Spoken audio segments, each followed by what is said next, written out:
Good morning students. Vinayak college की learning classes में आप लोगों का स्वागत है। आज हम सब्जेक्ट कंप्यूटर के अंतर्गत एक इनपुट डिवाइस जिसका नाम माउस है, इसके विषय में चर्चा करेंगे। आज हम जानेंगे माउस है क्या, यह किस प्रकार से कार्य करता है और यह कितने प्रकार का होता है। माउस पर पूरा चर्चा करेंगे। लंबा टॉपिक है लेकिन पूरा करेंगे। चले तो माउस आप सब लोग जानते हैं, माउस एक इनपुट डिवाइस है। अगर आपसे पूछा जाता है इनपुट डिवाइस है तो ऑफलाइन है कि ऑनलाइन, तो आप लोग क्या बताएंगे?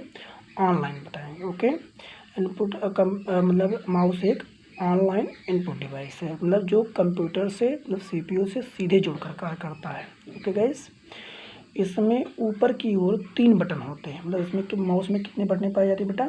3 बटनें होती हैं। पहला है, जैसे अधिकतर यह बाईं बटन का प्रयोग अधिकतर होता है, मतलब अधिकतर हम बाईं बटन का प्रयोग बाईं बटन का प्रयोग अधिकतर करते हैं, क्योंकि बाईं बटन का प्रयोग से हम कार्य को संपादित करते हैं, ओपन करते हैं। अधिकतर प्रयोग कह सकते हैं, ठीक है।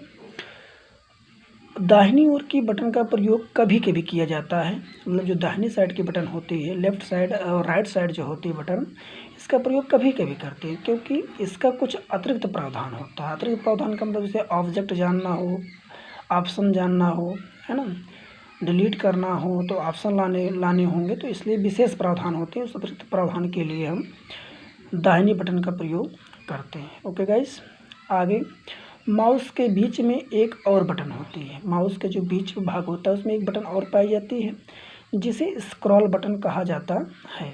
स्क्रॉल नाम आपने सुना होगा। स्क्रॉल बटन का प्रयोग करके जो है हम किसी भी करंट पेज को अप डाउन कर सकते हैं। ओके, माउस एक तार द्वारा सीपीयू से जुड़कर कार्य करता है। मतलब माउस को सीपीयू के माध्यम से, एक तार के माध्यम से सीपीयू से जोड़कर कार्य में लाते हैं। तो माउस क्लियर हो गया होगा, एक इनपुट डिवाइस है, 3 बटनें होती हैं, किस तरह से कार्य करता है। ओके, अब जानते हैं माउस के प्रकार।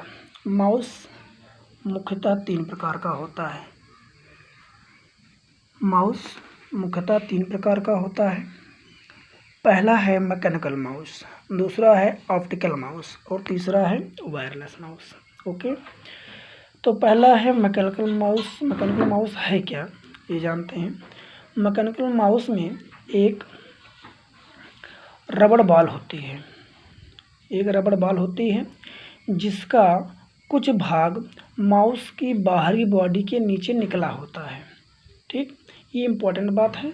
और इसे किसी भी जो भाग नीचे निकला होता है, इसको किसी भी मेज पर रख कर घुमाते हैं, और जो रबड़ बॉल होती है उसके माध्यम से माउस की जो बॉडी होती है वो घूमती है, और घूमकर भीतर लगे जो सेंसर होते हैं उस सेंसर के माध्यम से संकेत देते हैं, किसको?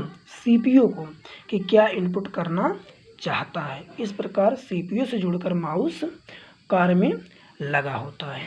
क्लियर? तो ये कौन सा माउस है? Mechanical mouse. अभी हम देखेंगे, इसका जो है आपको मैकेनिकल माउस का फिगर भी सेंड कर देंगे, आप लोग बना लीजिएगा। ओके, अगला है ऑप्टिकल माउस। ऑप्टिकल माउस क्या होता है? ऑप्टिकल माउस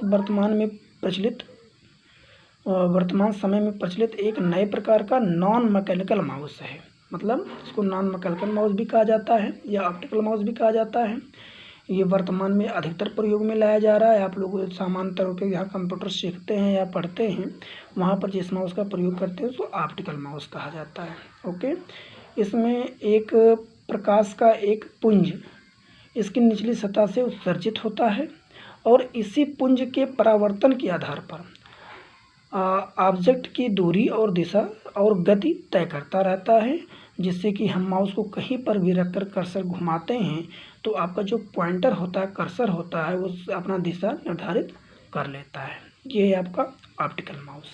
ओके, तीसरा है बेटा वायरलेस माउस। वायरलेस का मतलब होता है तार रहित माउस। तार रहित मतलब जिसमें तार नहीं लगा होता। इसमें एक रेडियो फ्रिक्वेंसी पर कार्य करता है।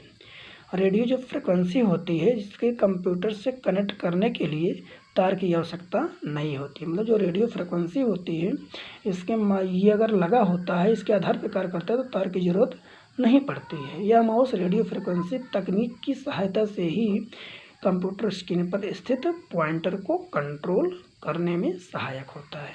ओके गाइस, क्लियर हो गया होगा, समझ में आ गया होगा। अगर कोई समस्या होगी तुरंत कमेंट में बताइएगा और ज़रूर बताइएगा, और थोड़ा मेहनत से इसको पढ़िए आप लोग और इसका नोट्स ज़रूर बनाइएगा। Okay, thanks.